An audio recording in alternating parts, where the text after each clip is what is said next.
السلام علیکم ناظرین، امید ہے آپ لوگ خیریت سے ہوں گے۔ قرآن کریم میں ایک ایسی صورت ہے جو بڑے ہی فضائل کی حامل ہے۔ ایک حدیث میں آیا، ایک صحابی نماز پڑھ رہے تھے، حضور صلی اللہ علیہ وسلم نے ان کو بلایا، وہ نماز کی وجہ سے جواب نہ دے سکے۔ جب فارغ ہو کر حاضر ہوئے تو حضور صلی اللہ علیہ وسلم نے فرمایا، میرے پکارنے پر جواب کیوں نہیں دیا؟ انہوں نے نماز کا عذر کیا۔ حضور صلی اللہ علیہ وسلم نے فرمایا کہ تم نے قرآن شریف کی آیت نہیں پڑھی، یا ایھا الذین آمنوا استجیبوا للہ وللرسول اذا دعاکم، اے ایمان والو اللہ اور اس کے رسول کی پکار کا جواب دو جب وہ تمہیں بلائیں۔ پھر حضور صلی اللہ علیہ وسلم نے ارشاد فرمایا کہ تمہیں قرآن مجید کی سب سے بڑی صورت یعنی سب سے افضل بتاؤں؟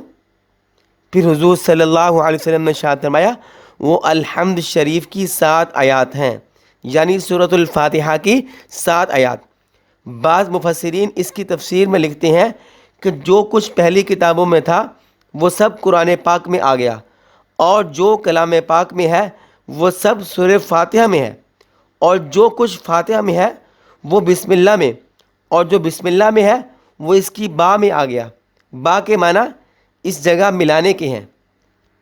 حضور صلی اللہ علیہ وسلم کا ارشاد ہے، اس ذات کی قسم جس کے قبضہ قدرت میں میری جان ہے، اس جیسی صورت سوائے قرآن پاک کے کسی آسمانی کتاب میں نازل نہیں ہوئی، نہ تورات، نہ انجیل اور نہ ہی زبور میں۔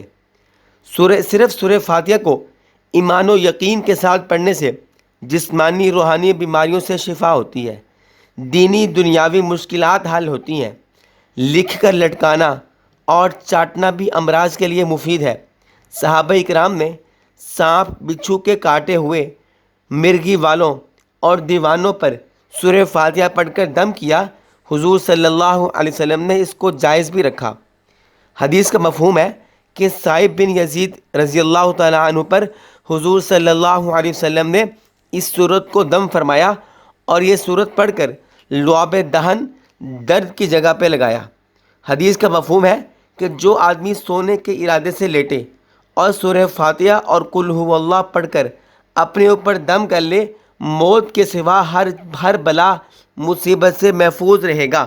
حسن بصری رحمہ اللہ حضور صلی اللہ علیہ وسلم سے نقل کرتے ہیں کہ جس نے سورہ فاتحہ کو پڑھا اس نے گویا تورات، انجیل، زبور اور قرآن شریف کو پڑھا۔ حدیث کا مفہوم ہے کہ شیطان کو اپنے اوپر نوحہ اور سر پر خاک ڈالنے کی 4 مرتبہ نوبت آئی، ایک جب کہ اس پر لعنت ہوئی، دوسرے جب اس کو آسمان سے زمین پر ڈالا گیا، اور تیسرے جب حضور صلی اللہ علیہ وسلم کو نبوت ملی، چوتھے جب سورہ فاتحہ نازل ہوئی۔ امام شعبی رحمہ اللہ سے روایت ہے کہ ایک شخص ان کے پاس آیا اور گردہ کے درد کی شکایت کی۔ انہوں نے فرمایا، اساس القرآن پڑھ کر درد کی جگہ پر دم کرو۔ اس نے پوچھا کہ اساس القرآن کیا ہے؟ تو فرمایا، وہ سورہ فاتحہ۔ ناظرین، سورہ فاتحہ کا ایک مجرب عمل بھی آپ کو بتاؤں گا، آپ اس کو پلے باندھ لیجئے۔ مشائخ کا معمول رہا ہے کہ نماز فجر کی سنتوں اور فرض کے درمیان بسم اللہ الرحمن الرحیم کی میم کے ساتھ الحمد کا لام ملا کر ایسے بسم اللہ الرحمن الرحیم الحمد للہ رب العالمین، اس طرح 41 بار پڑھتے تھے۔ 40 دن تک پڑھیں، جو مطلب ہوگا انشاءاللہ تعالی حاصل ہوگا۔ اور اگر کسی مریض اور جادو کیے ہوئے کے لیے ضرورت ہو تو پانی پر دم کر کے اس کو پلا دیں۔ حضرت ابن عباس رضی اللہ تعالی عنہ سے روایت ہے، حضور صلی اللہ علیہ وسلم ایک مرتبہ تشریف فرما تھے۔ آپ صلی اللہ علیہ وسلم نے فرمایا، آسمان کا ایک دروازہ آج کھلا ہے جو اس سے پہلے کبھی نہیں کھولا تھا۔ ایک فرشتہ نازل ہوا جو اس سے پہلے کبھی نازل نہیں ہوا۔ پھر اس نے فرشتے نے عرض کیا کہ دونوں کی بشارت لیجئے جو آپ سے قبل کسی کو نہیں دیے گئے، ایک سورہ فاتحہ اور دوسری سورہ بقرہ کا آخری رکوع۔